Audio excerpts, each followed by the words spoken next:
Dylan, you guys have had a number of really good starts lately, but you just ambushed these guys here today. What was the key to that? Was there something in your game you guys were able to pick on, or what happened here? Well, I just think we got on the forecheck and we were skating to start and had a good shot mentality, and we knew that they were going to be hard to play against, and they battle in their D zone, and we got pucks to the net and they went in early, and after we got 1 and 2, we kept the foot on the gas, and it was a great start for us tonight. Marco's had back-to-back multi-point games now. He's been playing on your line. What's he added? Yeah, just speed, and he's tenacious on the puck, so it's been good, and our whole team, everyone was skating with the puck and making plays and hanging on to it down low. So it's good to see Marco contribute, and a lot of guys tonight contribute, get on the score sheet.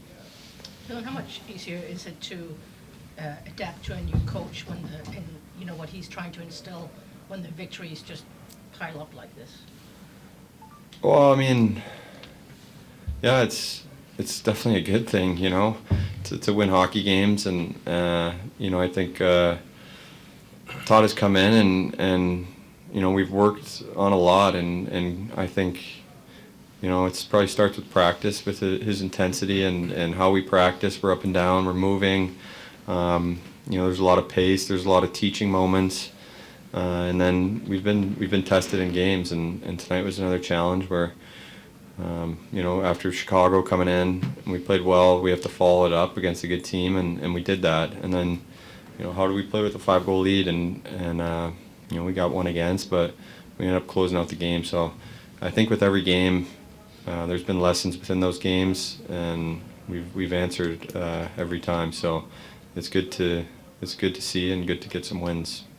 Marco, this was very similar to the Washington game where they were coming in after playing the night before, and the outcome was almost identical, where you had 4 first-period goals. Was that something that was addressed going into the game, knowing that they were coming off a short rest? I mean, yeah, of course, we know they played yesterday, but I think it's a lot about us and how we prepare for a game. We had a really good practice yesterday. I mean, coming in with the winning 6-game winning streak, so just our confidence is high, I think, and we skated the first few minutes, and that set us up for a good second and third period. Marco, how do you see your role being on that line with Dylan and Lucas? Yeah, I mean, you know how good Dylan and Ray are. So yesterday in practice, told me to go to the net, and good things are going to happen. And I mean, it worked out just fine. And yeah, I mean, just like you said, I'm trying to go on the hunt, win pucks on the forecheck, just back check, just doing the best I can, and find those guys, and good plays are going to happen. After last game, Coach said that empty net goal, he thought it might get you going. Did you feel like it did? It gave you a little spark? Yeah, I mean, it's always good to score if it's an empty net goal. If it's a really nice goal, I think a goal is a goal. But just trying to, like I said, I'm really trying to help the team, and however I can contribute is what I'm trying to do. If it's winning battles or scoring goals, it's just trying to do my part of, and I think the team is rolling, and that's really good for us.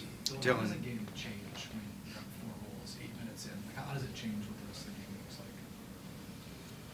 Well, I mean, you don't want to keep your foot on or take your foot off the gas, I should say, and I think we've struggled with leads, and tonight was a great challenge. I thought that first period, we scored 4 early, and then we got to play.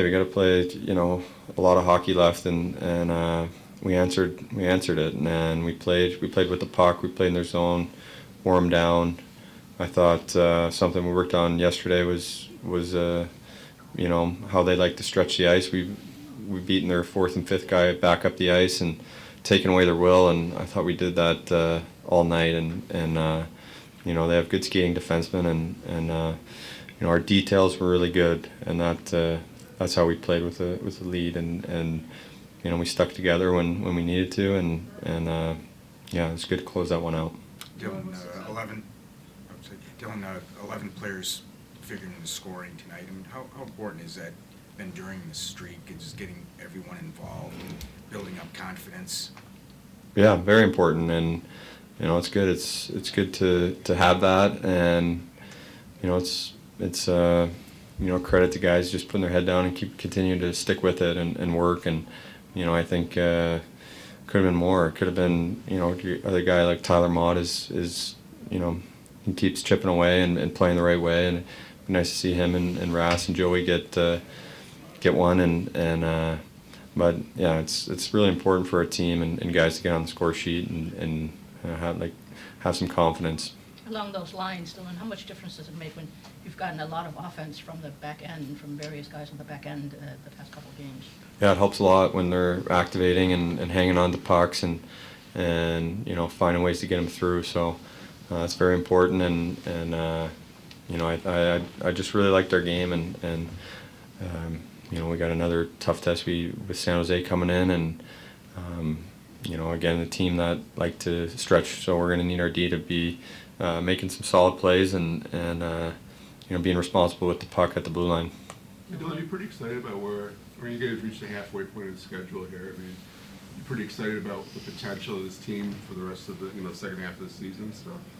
Yeah, I am, and I think early in the season I kept sitting up here and saying that I believe that there's more in that locker room, and unfortunately it took a coaching change to get that going, but that's I guess the business of our sport, and it's great to see that there is or I should say it's exciting to see that the answers were in there, and now we're on a roll. It's how we can keep that going and capitalizing on points at home and knowing what's coming later this month. What stands out to you about Lucas's game this year? Points-wise, like it seems like he's playing a similar game, but there's a little more points this year. What sticks out to you about that? Is it just more finishing as a line? Like, what sticks out to you about Lucas's offensive this year?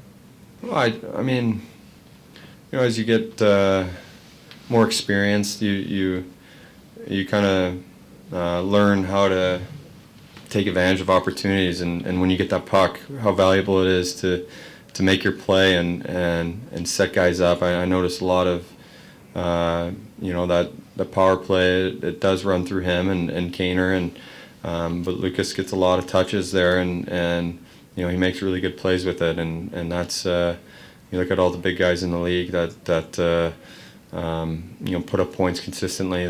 They get that puck on the power play, and they make it count when they have it, and I see him doing that, and really all over the ice. He wants it on his stick. He's built confidence, and when he's got it, he's looking to make the other team pay.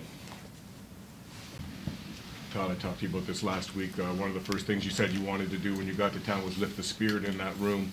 Now that you're on a 7-game winning streak, not just the spirit, but the confidence. What's your sense of where it's at? Yeah, I don't know if Todd and Trent just coming in and lifted the spirit. We had to kind of map out a bit of a plan, but they've lifted their own spirit really with the way they played and the way they bought in. We're just trying to guide them through it all, but you win 7 games in a row, you're feeling pretty good, and the spirit's really good right now. It's high. So we're in a good spot, but all we did was crawl back into it. Now we got a lot of work in front of us. 8 straight games with the power play goal, obviously the power play 3 times today. How sustainable is it, and how important will it be to carry that through the end of the season to get where you want to go? Well, the special teams have been a big part of the wins since Christmas. I don't think we've lost the special teams battle. Maybe the Toronto night, I can't even remember that game anymore, but since then, I don't think we've came out on the short end. So the power play's clicking right now. It feels confident. It's not the same look all the time. The pieces are interchangeable. It makes it hard to prepare to defend it. Sometimes you get just stationary, and then you can anticipate what might be coming. Penalty kill. I thought the penalty kill was good. We made one mistake on our coverage at the blue line, and it's in the net. So we've got to still work on that, and clean that part of it up. But special teams is a huge part of the game. Huge. You mentioned the other day about adding a little something every practice from what you want to instill. When you're winning like that, like you are you able to speed it up, or how much does that facilitate? Yeah, you're either, in my opinion, moving forward or you're repairing. And right now we've been able to have some success, and the nuggets that we try and give the players, because they've had success with them, they're kind of waiting for more now. Like, what else do you have for us? And let's see what else we can add to it, because it's worked for us so far. We'll buy in and we'll apply it, and so we can move forward. Tomorrow's an off day, a mandatory off day, so we're not going to get that practice time. And actually, that concerns me a little bit because of the way this game kind of played out. You have, a 4 or 5-0 lead really quick, and then it gets loose. It's some things aren't really important, and you have a tendency maybe to give something back. In an ideal world, it'd be nice to have a practice tomorrow, but we don't, so we'll see how the group responds to that test, something different. Todd, Sorry? How important is it when you see guys like Gustafsson, Kasper, Comfort, kind of different guys getting involved in the scoring here during the stretch, just to build confidence? Yeah, it's individual confidence, but team confidence. The upper end of the offensive players are excited for those other guys to score. We saw when Albert scored the other day, JT getting a goal, Vladdy in on some goals. The bench is excited for them, and that's a real positive for us. You can't just have Patrick Kane and Dylan Larkin and Razor doing all the scoring. It has to be balanced, and tonight we wanted to jump on a team that played yesterday, and we were fortunate probably to have the lead. We gave up a real good scoring chance. First 3 minutes we could have been down, but Talbos made the save and we jumped on them, and it came from different people, which is nice to see. Along those lines, Gustafsson's a guy who was really struggling to find his place with this team since he arrived, but he seems to have really fit into what you're doing. What do you see he's from him?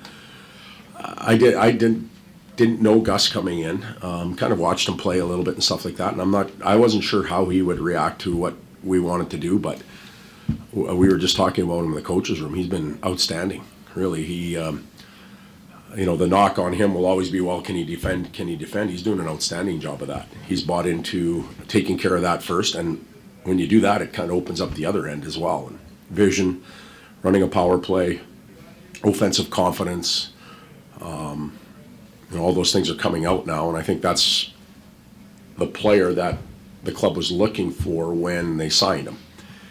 And maybe more importantly, that's the player that Gus knows he is, and it's finally coming out. So a good combination there. Was getting the defense more involved offensively a specific target when you and Trent came in, or is that a byproduct of? Well, a little bit of everything. All the pieces go together. That shooting mentality puts them, gets them hungry. They get excited when they potentially can get the puck because they have the green light to do those things. And when it happens for you once or twice, Simon the other day, the rebound for Valino, it happens once or twice, and I'm going to try that again. There's a carrot at the end of it, so you keep doing it. And our D have been excellent at getting pucks to the net and creating for the forwards. There's some, you talked about learning from mistakes and things like that, and then tighten things up. Are there some challenges as a coach when you had the success? Like, there's not the loss where you can be like, oh, we work from this low point and back. Like, what are some of the ways you approach this as a coach to try to build and find things to improve upon when win-losses? Well, I don't think you have to win or lose to evaluate how you played. We won today 6-2. It wasn't our best game of the streak by any means, in my opinion. We gave up too much. We were too loose. Hence, that's why I would like to have that practice tomorrow. But there are some clips that the players might see.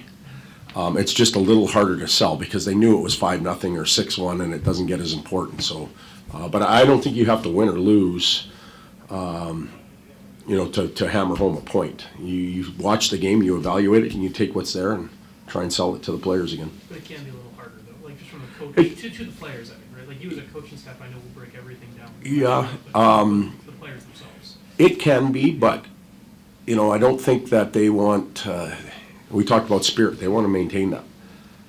So right now, what else do you have for us, Coach? And we'll find things for them, and as long as they keep applying it, we'll keep finding stuff, and away we go.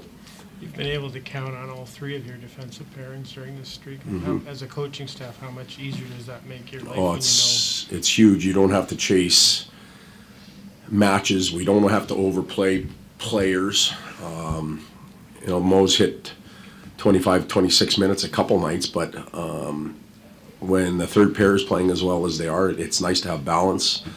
Larkin and Razor and those guys, they don't have to be at 22 minutes a night when everybody's playing well. We can balance it all out, and everybody feels important. And that's a good sign for a team. Did you see Seider as BP1 QB right away, like when you came in? Obviously, you've had him there, but did you think he'd be as successful in that role? I can't, now I see it.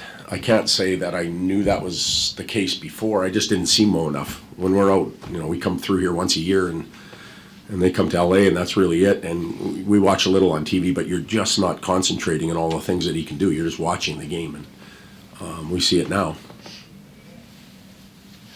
Good.